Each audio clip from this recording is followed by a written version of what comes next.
Right, so let's go to work. So this is the follow-on video for the post I put on this morning. How much abuse should we as bus drivers actually take before we actually snap? It gets to a point where I'm not too sure, to be fair. I don't know. I mean, I've been doing this job a long time now. A long time. And I've come close to it. In fact, maybe once or twice I have lost my temper to the point of no return. And thankfully I still have a job. But this was a long time ago. And I'd like to think I've grown up a little bit since then. Anyway, I had a situation yesterday where the amount of abuse I received off this woman was astronomical. And it was literally because I was doing my job. And here's the situation. The situation is this needs to stop wiggling around. That's it. Right. So I'm at a bus stop and I'm 3 stops away from changing over so I can have my break. Literally 3 stops away. And there's another bus in front of me, different route, and he's got his hazard lights on, and I'm a little bit early, so I'm sitting there trying to kill a little bit of time with the doors open, and nothing's happening. No one's getting on, no one's getting off. So I've shut the doors, checked my mirrors, indicated, and I've started pulling out. And as I start to move, the instant I start to move, this woman from the 17 something in front, got to be very careful what I say, from, let's just say from the bus route in front, comes trolling off this bus with her arms in the air and her bag swinging, God knows what, running for my bus. Now clearly the bus in front is holding back for whatever his reason is, I assume. And she comes running up, and I thought, she's made an effort to get on this bus. So I've only moved about half a foot, hadn't exactly pulled out, I've just moved forward. So I've stopped the bus, nice and smooth. I've only got a few people on the bus really. And I've opened the door for her. And she gets on, gives me the funniest look I've seen. I wouldn't even say it was funny, it was borderline dirty is what it was. And then she proceeds to stand there, just stand there, just off the platform by the luggage rack, just standing there. And I'm waiting for her to touch her bus pass on. Nothing. And I'm waiting. Nothing.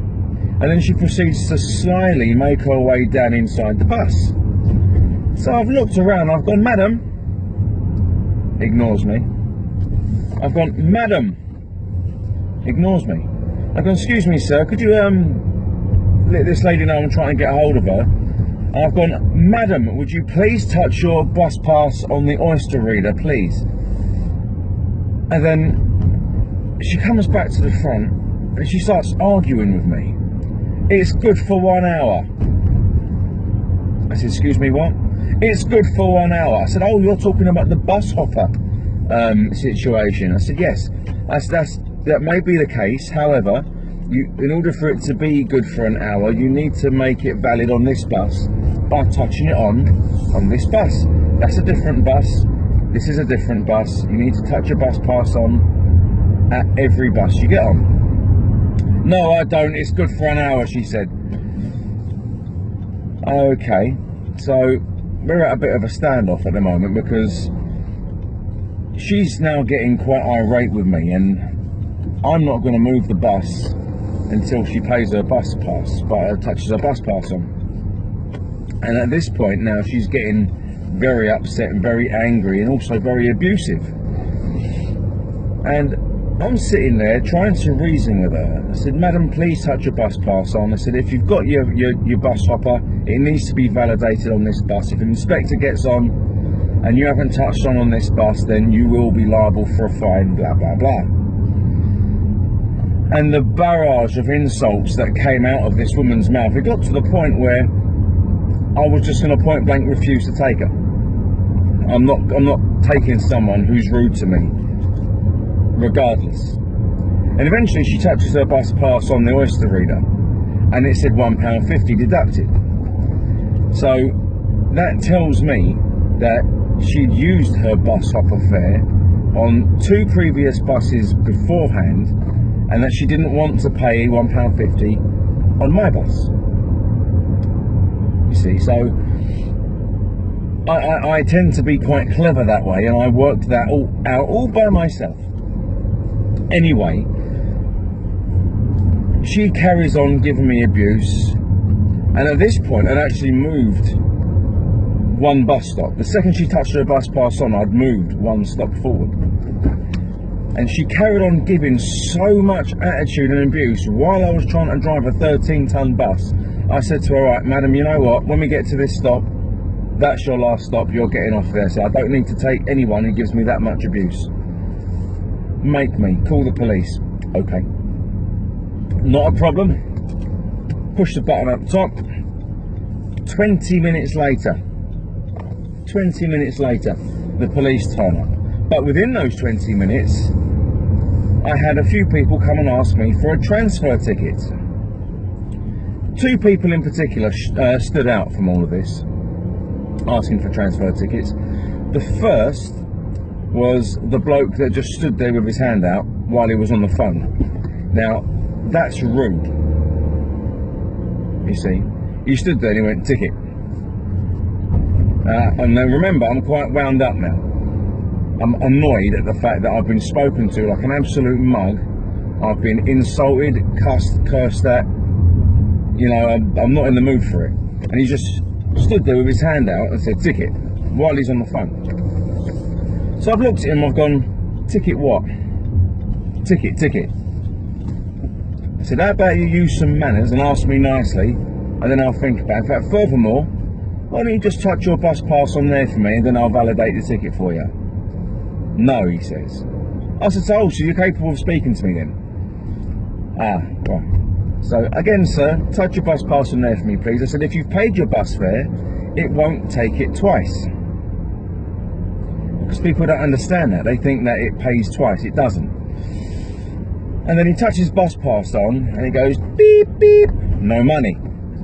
I said, so say, basically you're trying to get something for nothing. I'm now not giving you a transfer ticket because there's no money on your bus pass. Oh, it took the money. I said, well, it didn't take the money because you had no money on there to start with. So, there you go. You've also used your emergency fare on whatever bus you was on beforehand. So, there's the door.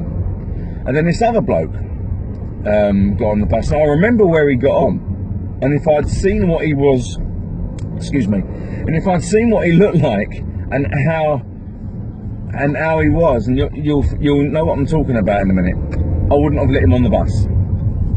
Basically, this guy, I'd say he was in his late to mid 60s, very short, very slim bloke, but he was drunk. I mean, severely gone, and he was wearing a green jacket, a bright green jacket, and he was wearing white jeans. And he kept saying to me through this whole debacle, when I was at the second bus stop waiting for this woman to get off, driver, are we going yet? Shortly, sir, hopefully. Driver, are we going yet? Sir, please have some patience. I'll move the bus when this lady gets off the bus. And then he started piping up, you're a stupid kid. All the C words came out, all the F words came out. And then eventually he got off the bus, because I wasn't willing to help him for the amount of swearing he gave me either. So the whole bus is now empty apart from this woman. But when this bloke with the white jeans and the green top got off the bus, he got off the front. You just want the money, he said. I said, mate, I don't care about the money. I don't want the money. I said, this is now eating into my own break. I'm not going to get much for this or anything at all, because I'm going to end up with a really, really short lunch break thanks to this lady here. And I said, the money means very little to me, to be fair. I just want what's right. And as he's got off the bus, I've looked at him And poor sod, I don't know whether he knew he'd done it or not, but basically his arse was brown. Now remember, I said white jeans. His arse was brown, and not just a little bit brown at the bum crack. I'm talking that his whole entire arse was brown, and like he'd had some sort of really, really bad curry the night before. He'd basically shit himself, and more than likely pissed himself.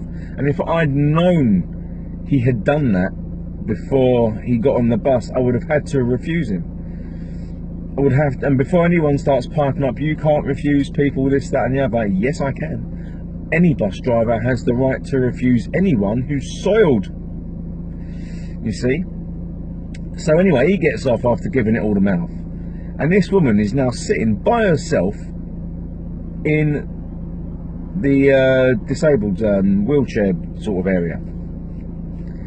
And I just said to her, "Madam, this whole situation could have been avoided if you just tapped on your Oyster card."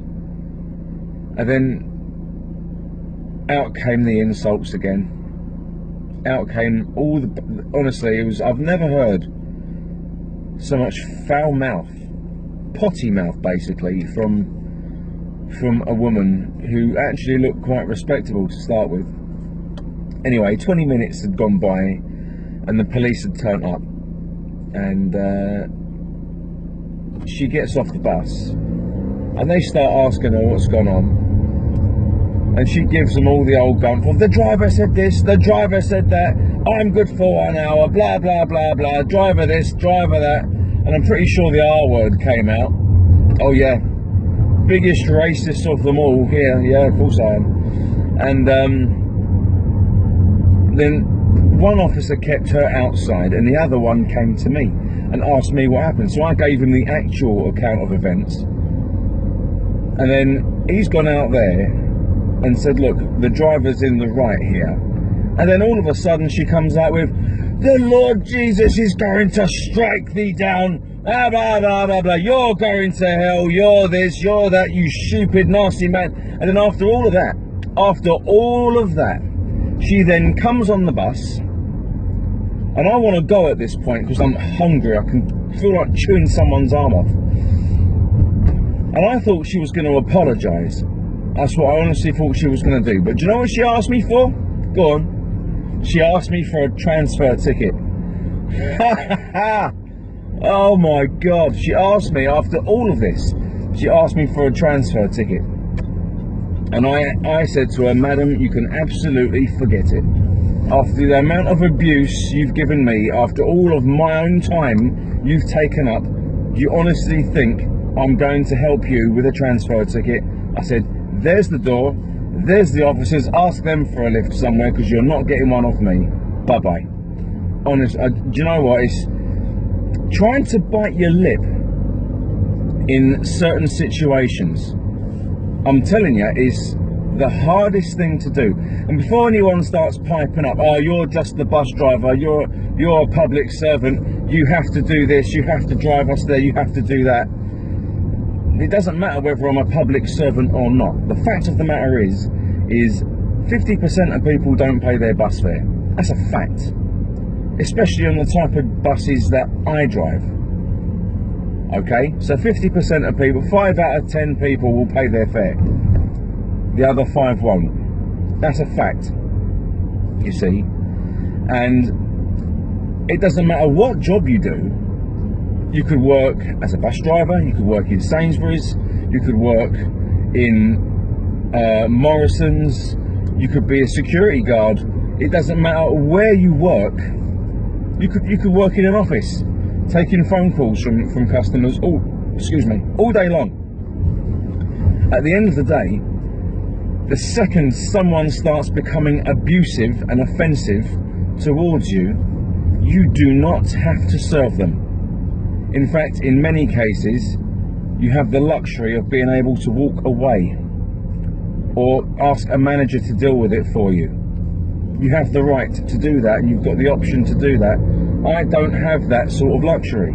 I'm literally out there by myself, you see, and trying to deal with an absolute busload of people who themselves are getting quite frustrated.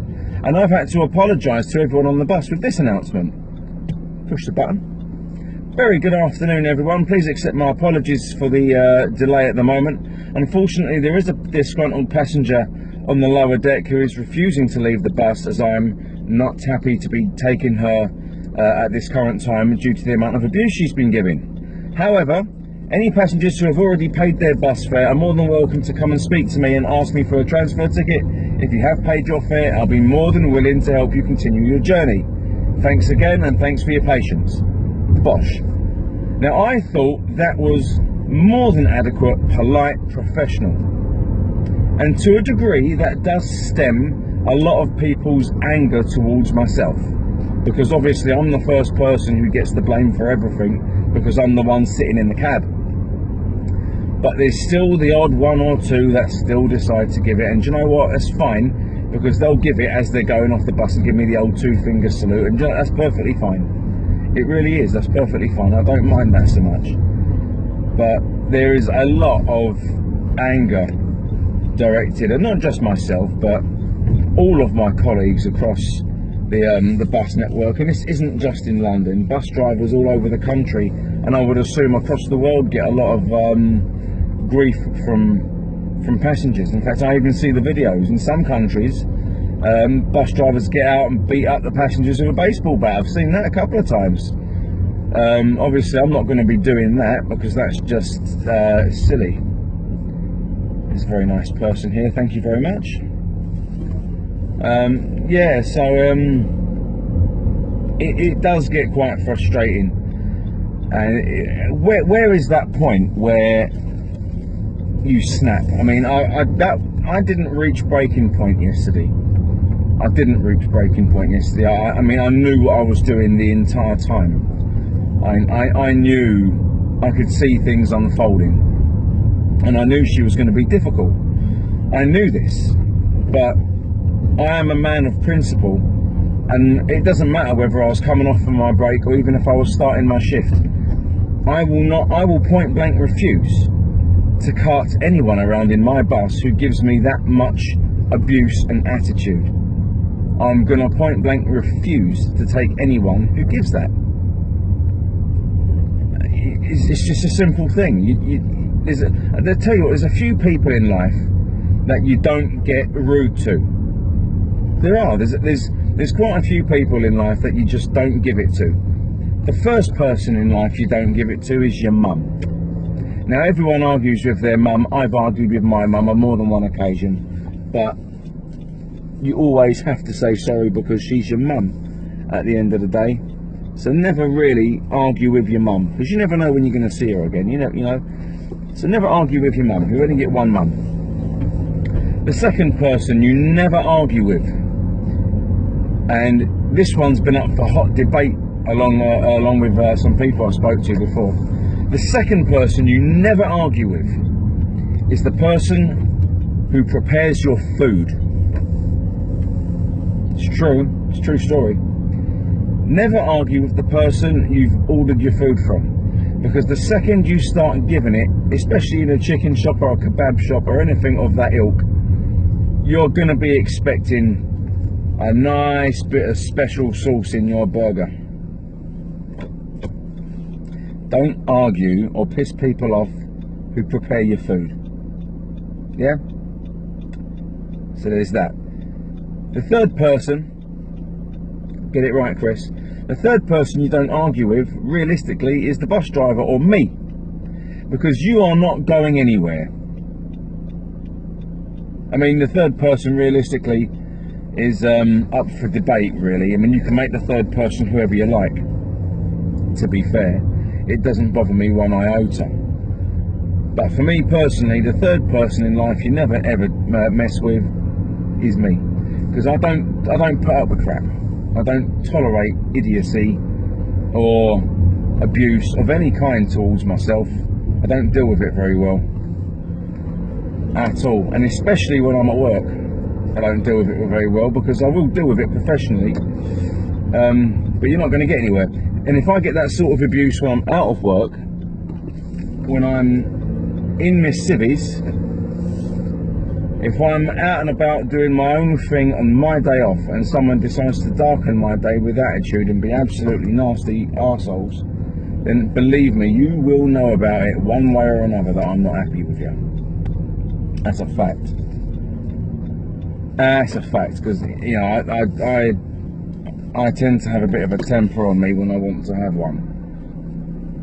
And when I have to be calm, I will be as calm as anything. When I'm out and about by myself and it's my day off and you decide to piss me off, believe me, it is the last thing you are going to want to do. So there we go. But where is the breaking point? I don't know. I mean, it takes a lot to piss me off at work at the moment. It does. I think I've learned to control it a little bit now over the years, but we don't deserve it. Not at all. We don't deserve any sort of abuse while we're at work. In fact, no one deserves that sort of abuse while anyone's at work. So, you know, make that what you will. Please feel free to like or dislike down here somewhere. Comment what you think about this video down here somewhere. If you like it, let me know. If you don't like it, let me know. If you've had an experience with bad people, with attitudes and stuff, let me know. And please don't forget, share it. All I ever ask is that you share it once. Happy me. Anyway, have a great day.